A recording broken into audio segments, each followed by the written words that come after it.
दोस्तों, मैं उमेश सोनोडी आपका स्वागत करता हूं आपके अपने YouTube चैनल विवेक जी के एंड मैथ क्लास में। दोस्तों, आज की वीडियो हम देखेंगे एक्सीलेंस स्कूल और मॉडल स्कूल प्रेस परीक्षा 2024 की तैयारी के लिए।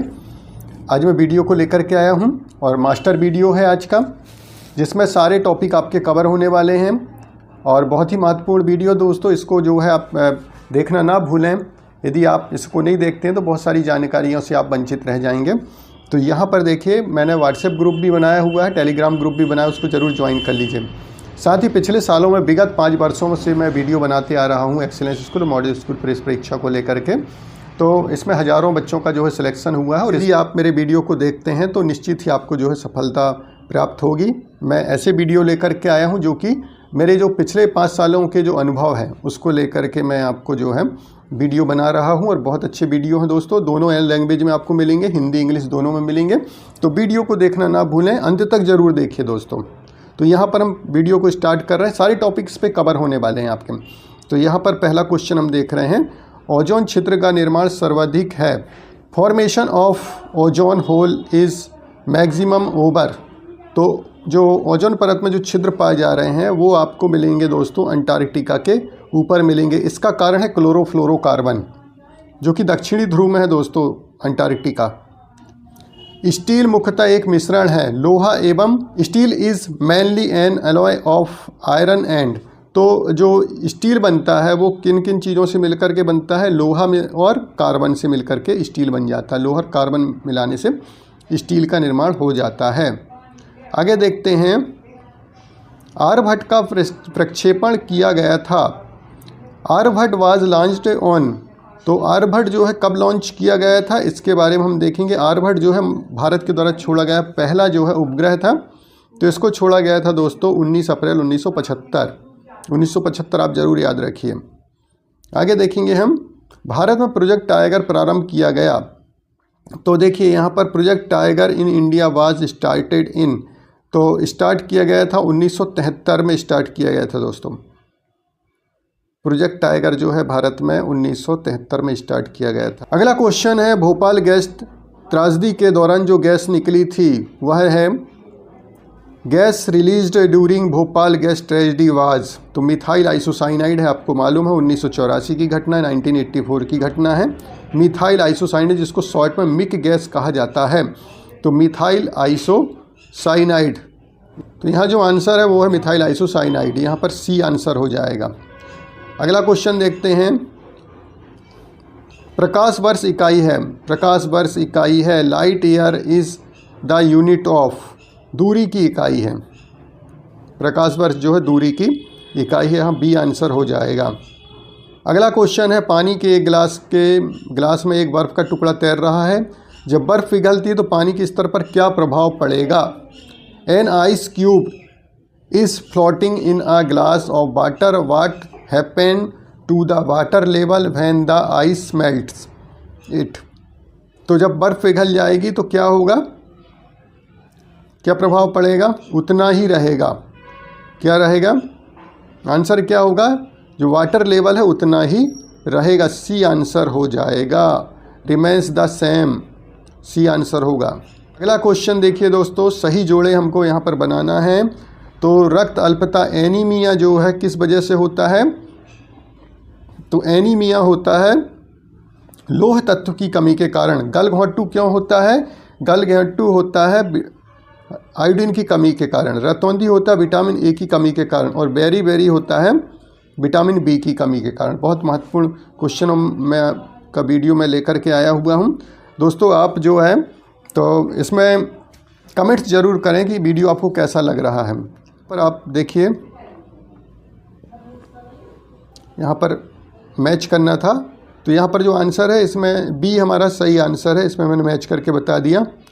आगे हम देखेंगे, अगला निकट दृष्टि दोष दूर करने के लिए निम्नलिखित में से कौन सा लेंस उपयोग में लाया जाता है? Which of the following lens in used minimize myopia. Myopia के लिए जो है निकट दृष्टि दोष में निकट की वस्तुएं तो स्पष्ट दिखाई देती हैं लेकिन दूर की वस्तु स्पष्ट दिखाई नहीं देती हैं, तो उसके लिए अवतल लेंस का उपयोग किया जाता है। नतोदर कॉनकेव जो लेंस है उसका उपयोग किया जाता है। बी यहाँ पर आंसर हो जाएगा, अवतल लेंस जिसको बोला जाता है। Concave lens. अगला क्वेश्चन है, भारत का प्रथम परमाणु ऊर्जा केंद्र है India first atomic power station is. तो दोस्तों यहाँ पर जो आंसर हो जाएगा वो हो जाएगा तारापुर एटॉमिक पावर स्टेशन। यहाँ पर बी आंसर होगा दोस्तों। अगला क्वेश्चन है, गर्म मौसम में पंखा चलने से आराम महसूस होता है क्योंकि a fan produced feeling of comfort during hot weather because. तो इसका जो आंसर है दोस्तों वो हो जाएगा हमारा पसीना तेज़ी से वाष्पीकृत होता है। यहाँ पर आंसर हो जाएगा हमारा बी, वाष्पीकृत होगा उससे हमको ठंडक महसूस होती है, तो आंसर हो जाएगा बी। आगे देखेंगे, 2008 में बिहार की कौन सी नदी ने अपना मार्ग परिवर्तित किया एवं आपदा की स्थिति उत्पन्न हुई। Which river in Bihar changed its course in the year 2008 and caused calamity. तो यहाँ पर दोस्तों जो बिहार का शोक किसको कहा जाता है, कोसी नदी को कहा जाता है, जो कि मार्ग परिवर्तित कर लेती है। तो कोसी यहाँ पर आंसर हो जाएगा सी, कोसी नदी को बिहार का शोक भी कहा जाता है। अगला क्वेश्चन है, सेल्यूकस जिसको अलेक्जेंडर द्वारा सिंध एवं अफगानिस्तान का प्रशासक नियुक्त किया गया था, जिसे एक भारतीय राजा ने हराया था। Which Indian king defeated Seleucus the administrator of Sindh and Afghanistan appointed by Alexander. तो इसको जो हराया था वो है चंद्रगुप्त मौर्य। चंद्रगुप्त मौर्य ने इसको परास्त किया था और इसकी जो लड़की से थी उससे जो है उसने विवाह किया था। चंद्रगुप्त मौर्य ने उसको 500 हाथी भेंट किए थे। साथ ही जो सेल्यूकस है उसने बहुत सारे क्षेत्र जो है चंद्रगुप्त मौर्य को भेंट किए थे। और तिथि की बात करते हैं तो यहाँ पर देखिए 305 ईसा पूर्व में जो है 305 ईसा पूर्व में युद्ध हुआ था, परास्त किया था चंद्रगुप्त मौर्य ने सेल्यूकस को, और उसकी पुत्री जो थी हेलेना उससे जो है चंद्रगुप्त मौर्य ने विवाह किया था। और जो सेल्यूकस था उसी का जो राजदूत था मैग्नेस्नीज, वो चंद्रगुप्त मौर्य के दरबार में आया था और उसने पुस्तक लिखी थी इंडिका। तो मैग्नेस्नीज की रचना का नाम आप ध्यान रखिए, इंडिका। इंग्लैंड की ईस्ट इंडिया कंपनी की भारत में प्रथम निर्णायक सैन्य सफलता मानी जाती है। The first decisive military success of English east India company in India is marked by. तो यहाँ पर हम बात कर रहे हैं प्लासी का युद्ध होता है 1757 में, सिराजुद्दौला को परास्त किया जाता है क्लाइव के द्वारा। इसके बाद जो है आप देखिए 1764 में एक युद्ध होता है जिसका नाम है बक्सर का युद्ध। इसमें 3 शक्तियाँ मिलकर के लड़ती हैं। बंगाल के नवाब को जो उस समय मीर कासिम को बंगाल के नवाब से हटा दिया जाता है और वो मिलकर के जो है मुग़ल सम्राट शाह आलम और अवध का नवाब शुजा-उद-दौला के साथ, अवध का जो नवाब रहता है शुजा-उद-दौला, उन सभी को मिलकर के तीनों मिलकर के युद्ध करते हैं बक्सर के युद्ध में, और अंग्रेज़ जो है तीनों को परास्त कर देते हैं। जो है बक्सर का युद्ध जो है वो निर्णायक साबित होता है दोस्तों। तो यहाँ पर जो आंसर हो जाएगा, इसके बाद अंग्रेज बोलने लगते हैं कि भारत अब हमारा है, तीनों शक्तियों को हराने के बाद। तो बक्सर का युद्ध मैन यहाँ पर हो जाता है, तो ए आंसर होगा। अगला है, अंग्रेजों के विरुद्ध भीलों द्वारा क्रांति प्रारंभ की गई थी। Bhils revolted against the British in. तो यहाँ पर जो आंसर होगा, भीलों के द्वारा अंग्रेजों के विरुद्ध जो संघर्ष हुए हैं वो मध्य प्रदेश और महाराष्ट्र में हुए हैं। ये आंसर हो जाएगा यहाँ।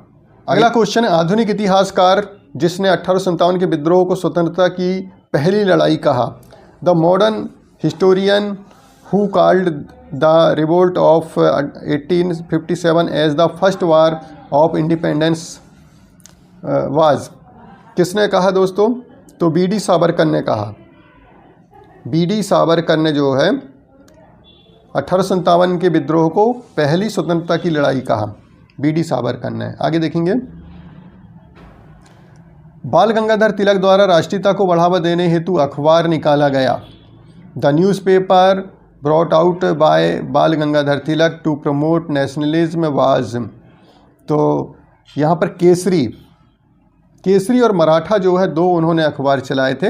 तो केसरी जो है मराठी में चलाया था और जो मराठा है वो इंग्लिश में चलाया था। तो केसरी और मराठा दो अखबार उन्होंने प्रकाशित किए थे। आगे देखते हैं, महात्मा गांधी ने 1922 में असहयोग आंदोलन क्यों वापस ले लिया? Why did Mahatma Gandhi withdraw non cooperation movement in 1922 यहाँ पर मिसिंग है दोस्तों, थोड़ा सा यहाँ पर देखिए 1922 यहाँ पर आएगा। तो क्यों उन्होंने वापस ले लिया था? क्योंकि वहाँ पर चौरा चौरी हिंसा हुई थी दोस्तों, उसके कारण से पुलिसकर्मियों को जो है आंदोलनकारियों ने लॉकअप में बंद करके आग लगा दी थी, इसलिए वो पुलिसकर्मी मारे गए थे, 22 पुलिसकर्मी मारे गए थे इस वजह से। तो यहाँ पर चौरा चौरी वायलेंस की वजह से जो है आंदोलन को वापस लिया गया था। आगे देखेंगे, हमको कालक्रम बताना है, निम्नलिखित कालक्रम में लगाइए, नीचे दिए गए है ना। यहाँ पर सीक्वेंस हमको बताना है दोस्तों। The arrange the following in chronological order and select the correct answer from the codes given below. तो यहाँ पर देखिए ये ऑर्डर यहाँ पर दिए गए हैं, इसको जो है सीक्वेंस में हमको जमाना है। तो सबसे पहले तो हमको घटना के बारे में पता होना चाहिए। डांडी मार्च की हम बात करते हैं तो डांडी मार्च कब की घटना है? 1930 की घटना है। इसी के बाद जो है सविनय अवज्ञा आंदोलन प्रारंभ किया था गांधी जी ने। जलियांवाला बाग नरसंहार जो है 13 अप्रैल 1919 की घटना है। ठीक है। भारत छोड़ो आंदोलन 1942 की घटना है। और स्वदेशी आंदोलन था 1905 में बंगाल विभाजन के विरोध में। तो इस प्रकार से देखिए, पहला तो आपका कौन सा आ जाएगा? स्वदेशी आंदोलन आ जाएगा, फिर आपका आ जाएगा जलियांवाला बाग आ जाएगा, नरसंहार आ जाएगा, फिर डांडी मार्च आ जाएगा और भारत छोड़ो आंदोलन आ जाएगा। इस प्रकार से इसका सीक्वेंस हो जाएगा। इसमें जो आंसर है वो आप देख लीजिए। आगे देखेंगे, सही जोड़ी बनाना है। यहाँ पर लेखकों के नाम दिए गए हैं, राइटरों के नाम, और उनकी पुस्तक उनके सामने लिखी गई है। तो किसने कौन सी पुस्तक लिखी उसको हमको बताना है। चलिए, तो किसने कौन सी पुस्तक लिखी वो हमको यहाँ पर सही जोड़ी बनाना है। तो यहाँ पर देख लीजिए, बिपिन चंद्र पाल ने लिखा था न्यू इंडिया, अरविंद घोष ने लिखा वंदे मातरम, ब्रह्मबंधव उपाध्याय ने लिखा था संध्या, और मोहम्मद अली ने लिखा था कामरेड। तो इस प्रकार से सही जोड़ी हो जाएगी। आज का जो वीडियो दोस्तों मास्टर वीडियो है, बहुत सारी जानकारी जो है आपको इसमें से मिलेगी। और कमेंट्स बॉक्स में ज़रूर कमेंट्स करें कि आज का जो वीडियो है आपको कैसा लग रहा है। तो कमेंट्स ज़रूर करें दोस्तों। अगला है चूक का सिद्धांत, हड़प नीति, डॉक्ट्राइन ऑफ लैप्स। हड़प नीति जो थी, गोद निषेध प्रथा वगैरह जो किसने किया था? तो डलहौजी ने किया था दोस्तों। आगे देखते हैं, बंगाल का विभाजन लॉर्ड कर्जन के द्वारा किया गया। बंगाल में दोहरा शासन जो लगाया था वो क्लाइव ने लगाया था। और सामाजिक सुधार लॉर्ड विलियम बेंटिंग। तो विलियम बेंटिंग ने जैसे सती प्रथा निषेध जो कानून बनवाया था राजा राम मोहन राय के साथ मिल करके। तो इस प्रकार से इसका सही जो है पेयर हो जाएगा दोस्तों। ऑफ लैप्स जो है वो डलहौजी है ना। पार्टीशन ऑफ बंगाल किसने किया था? कर्जन ने किया था। Dual government in Bengal, Clive. और यहाँ पर सोशल रिफॉर्म्स, बेंटिंग। क्वेश्चन आप देखेंगे, निम्नलिखित कथनों पर विचार कीजिए तथा नीचे दिए गए कूट से सही उत्तर चुनिए। सुभाष चंद्र बोस ने फॉरवर्ड ब्लॉक का गठन किया था। बहुत सही आंसर, सही बात है। 1939 में जो है उन्होंने फॉरवर्ड ब्लॉक की स्थापना करी थी। Bhagat Singh Hindustan republican socialist association के संस्थापकों में से एक थे। सही है, दोनों सही है दोस्तों, दोनों सही है जाएगा सा। भारत का अभिन्न अंग बना। Jammu and Kashmir become in integral part of India. तो इसका जो सही आंसर है वो है दोस्तों 26 अक्टूबर 1947। आगे देखेंगे, भारत एवं पाकिस्तान के मध्य घोषित प्रथम युद्ध लड़ा गया था। तो पहला जो युद्ध लड़ा गया, the first declared war between India and Pakistan was fought in year. तो 1965 की घटना थी दोस्तों, 1965। अगला है, कौन सा महत्वपूर्ण अंशांश भारत को दो लगभग बराबर भागों में विभाजित करता है? Latitude. Which important latitude divides India into two almost equal parts. 23 अंश 30 डिग्री जो हो जाएगा हमारा नॉर्थ, उत्तर। डी आंसर होगा। अगला, अरावली एवं विंध्य श्रृंखलाओं के मध्य कौन सा पर्वत स्थित है? तो यहाँ पर दोस्तों आ जाएगा मालवा का पठार। ये यहाँ पर आंसर हो जाएगा। आगे देखेंगे, भारत के किस प्रदेश की सीमाएं 3 देशों क्रमशः नेपाल, भूटान एवं चीन से मिलती है? Which state of India has borders with 3 countries namely Nepal, Bhutan and China. तो यहाँ पर सिक्किम ऐसा स्टेट है जो कि 3 देशों से, नेपाल, भूटान और चाइना से इसकी सीमा मिलती है सिक्किम की। भारत में गेहूं का सर्वाधिक उत्पादन करने वाला राज्य है। The leading state in wheat production in India. तो यहाँ पर हम बात कर रहे हैं उत्पादन की, तो वो है हमारा उत्तर प्रदेश। यहाँ पर जो है सबसे ज़्यादा गेहूं का उत्पादन यहाँ पर होता है। उत्पादकता की बात करें तो वो पंजाब में है। आगे देखते हैं, भारत में तंबाकू का सर्वाधिक उत्पादन करने वाला राज्य है। Which state is the largest production of तंबाकू इन इंडिया। तो आंध्र प्रदेश में सबसे ज़्यादा तंबाकू का उत्पादन होता है, आंध्र प्रदेश में। आंध्र प्रदेश यहाँ आंसर हो जाएगा।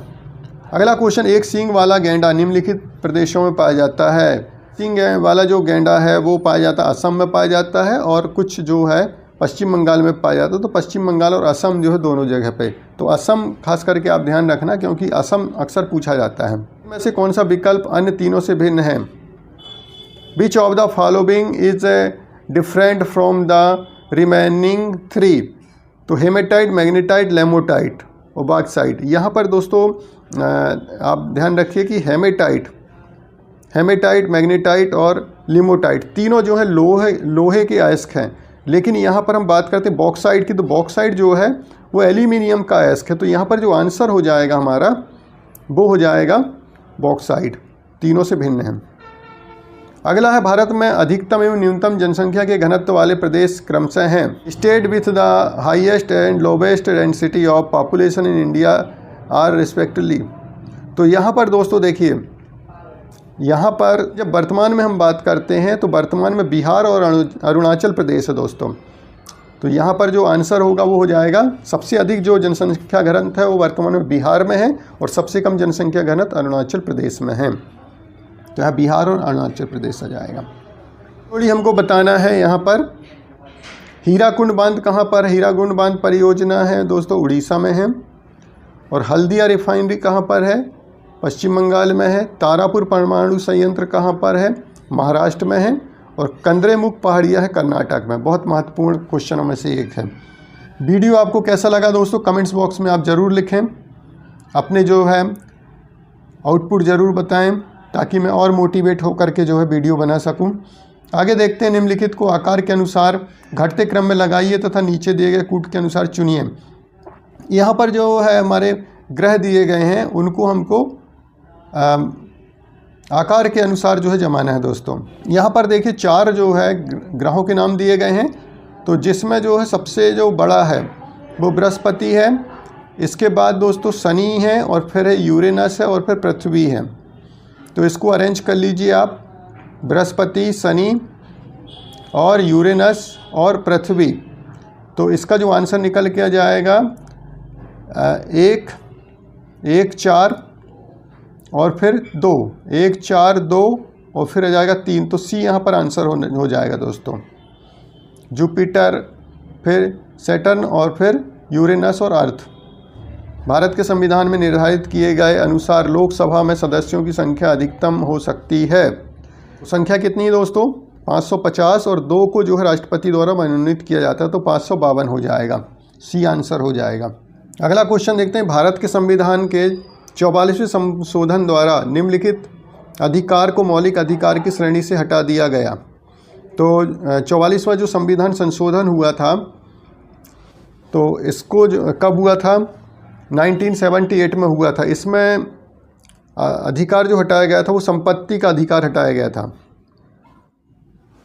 इसका जो आंसर हो जाएगा हमारा सी हो जाएगा, संपत्ति का अधिकार, प्रॉपर्टी राइट्स को जो हटा दिया गया था, कानूनी अधिकार इसको दिया गया था। आगे निम्नलिखित में से कौन सा क्षेत्र भारत के सकल घरेलू उत्पाद को सर्वाधिक योगदान देता है? Among the following sectors contributes most to the GDP of India. तो यहाँ पर दोस्तों तृतीय क्षेत्र सबसे ज़्यादा योगदान देता है, वो तृतीय क्षेत्र का योगदान रहता है। यहाँ पर सी आंसर हो जाएगा। आगे है, पंचवर्षीय योजनाएं अनुमोदित करने हेतु भारत के में अंतिम प्राधिकारी कौन है? Which of the final authority in India to approved 5 year plan. तो इसको अप्रूव कौन करता है? राष्ट्रीय विकास परिषद करती है, तो इनमें से कोई नहीं आएगा आंसर। राष्ट्रीय विकास परिषद करती है, डी आंसर हो जाएगा। भारतीय अर्थव्यवस्था के उदारीकरण का अग्रदूत किसे कहा जाता है? Who is called the pioneer of liberalisation of Indian economy? तो डॉक्टर मनमोहन सिंह को कहा जाता है। 1990-91 में इन्होंने उदारीकरण लाया था, 91 में। सार्वजनिक वितरण प्रणाली का लक्ष्य है public distribution system is aimed at. PDS जो सिस्टम है उसका जो उद्देश्य है, जो खाद्यान्न वितरित किया जाता है उसका जो उद्देश्य है गरीबों को खाद्यान्न उपलब्ध कराना, जमाखोरी एवं कालाबाजारी रोकना, व्यापारियों द्वारा अधिक मूल्य लिए जाने से रोकना। तो उपयुक्त सभी हो जाएगा दोस्तों। इसका जो आंसर है वो डी हो जाएगा। आगे, निम्नलिखित में से कौन सा मानव विकास सूचकांक ह्यूमन डेवलपमेंट इंडेक्स में शामिल नहीं है? Which of the following is not included in human development index? तो इसमें देखिए जीवन प्रत्याशा, वास्तविक प्रति व्यक्ति आय और प्रौढ़ साक्षरता तो है। सामाजिक असमानता इसमें जो है सोशल इनइक्वलिटी जो है इसमें शामिल नहीं है। तो यहाँ पर सी आंसर है। आगे देखेंगे, यहाँ देखते हैं भारत ने अंतिम बार ओलंपिक खेलों में हॉकी का स्वर्ण पदक कब जीता? When did India last win a hockey gold medal at Olympic? तो लास्ट टाइम जो है 1980 में जीता था दोस्तों, लास्ट टाइम। यहाँ पर हम देख सकते हैं क्या जानकारी है। यहाँ पर सर्वाधिक 8 बार जो है भारत हॉकी का ओलंपिक में जो है हॉकी में जो है 8 स्वर्ण पदक जीत चुका है। सबसे पहले हमने पदक कब लाया था? 1928 के मैं लेकर के आया था और अंतिम लेके आया था 1980 में। स्वर्ण पदक की बात हो रही है ना, जो कि मास्को रूस में हुआ था। और अभी हम कांस्य पदक लेके आए हैं दोस्तों, जो कि टोक्यो में आयोजित किया गया था। ध्यान रखिए, टोक्यो ओलंपिक में हमने कांस्य पदक लेके आए हॉकी में। आगे चलते हैं। निम्नलिखित में से कौन सा पुरस्कार मध्य प्रदेश सरकार द्वारा खिलाड़ियों को दिया जाता है? Which among the following awards in given to sports persons by the government of MP? तो यहाँ पर अर्जुन पुरस्कार, विक्रम पुरस्कार, द्रोणाचार्य पुरस्कार, खेल रत्न पुरस्कार। तो हमारा मध्य प्रदेश में दिया जाता है विक्रम पुरस्कार दिया जाता है दोस्तों। निम्नलिखित राष्ट्रीय राजमार्गों में किसकी मध्य प्रदेश में लंबाई सर्वाधिक है? Which of the following national highway was longest length in MP? तो NH3 है दोस्तों। NH3 की जो है सबसे ज़्यादा लंबाई है। आगरा, ग्वालियर, देवास और बॉम्बे, मुंबई जो है रूट हो जाता है, इंदौर होते हुए जाता है। तो यहाँ पर जो आंसर है वो ए हो जाएगा। सीधी एवं झाबुआ में सूर्योदय के समय पर विचार कीजिए एवं सही विकल्प चुनिए। सीधी जो है पूर्व में पड़ता है और झाबुआ एकदम मध्य प्रदेश के पश्चिम में पड़ेगा। तो दोनों में लगभग आधा घंटे का अंतर होता है, आधा घंटे का अंतर यहाँ पर पाया जाता है। सही जोड़ी हमको यहाँ पर बनाना है कि कौन से ज़िले में कौन सी जनजाति पाई जाती है, कौन सी ट्राइब्स जो है पाई जाती है। तो यहाँ पर देखिए यहाँ पर सही जोड़ी आपको बनाना है। तो यहाँ पर देखिए दोस्तों, छिंदवाड़ा में जो है भारिया जनजाति आपको देखने को मिलेगी। पतालकोट है वहाँ पर भारिया जनजाति है। मंडला में आपको बैगा जनजाति मिलेगी, लेकिन यहाँ गोंड दिया गया है। तो यहाँ पर बैगा मुख्यतः है और साथ ही गोंड जनजाति भी पाई जाती है। फिर आप बात करेंगे झाबुआ जो है, झाबुआ में भील जनजाति पाई जाती है और शिवपुरी में मिलती हैं सहरिया। इस प्रकार से सही जोड़ी है। संस्कृत विश्वविद्यालय की स्थापना की गई है। Sanskrit university has been set up it. Sanskrit विश्वविद्यालय आपको देखने को मिलेगा उज्जैन में, यहाँ बी आंसर है। तो इस प्रकार से दोस्तों आज का वीडियो हम यहीं पर समाप्त करते हैं। साथ ही जो है मैंने बहुत सारे पुराने वीडियो बनाए हुए हैं, उसको ज़रूर देखिए दोस्तों। और आज का वीडियो आपको कैसा लगा कमेंट्स बॉक्स में ज़रूर लिखिए। साथ ही जो व्हाट्सएप ग्रुप और टेलीग्राम ग्रुप मैंने बनाया है, डिस्क्रिप्शन में लिंक है, उसके माध्यम से आप जुड़ सकते हैं। आज की वीडियो में इतना ही। वीडियो पसंद आए वीडियो को लाइक करें, शेयर करें, चैनल को सब्सक्राइब करें ताकि मेरे आने वाले वीडियो आपको मिल सकें। वीडियो देखने आपको थैंक यू सो मच।